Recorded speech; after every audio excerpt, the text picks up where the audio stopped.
Kamusta mga kababayan? Ngayong araw, pag-uusapan natin si Kai Sotto at ang kanyang kamangha-manghang performance sa Japan League. Kahit natalo ang Kushigaya Alphas laban sa Akita Northern Happinets, ipinakita muli ni Kai ang kanyang galing sa basketball. Ang tanong ngayon, ready na ba si Kai Sotto sa NBA? Sa laban na to, nakapagtala si Kai Sotto ng 26 points, 13 off negatibo, 16 na ang shooting mula sa field, 11 rebounds, 4 blocks, at 1 steal. Grabe mga kababayan! Hindi lang basta-basta puntos ang nakuha niya.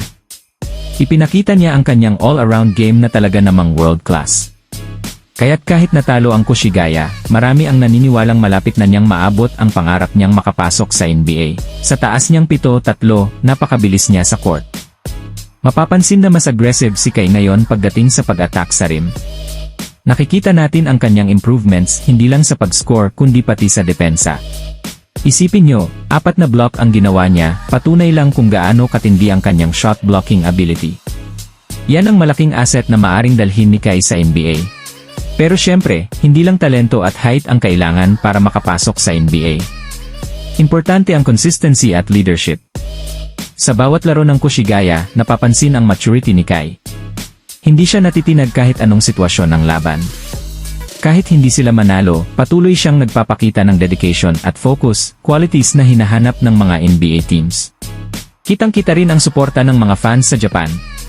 Maraming Pinoy ang naniniwala na si Kai ang susunod na big thing sa basketball.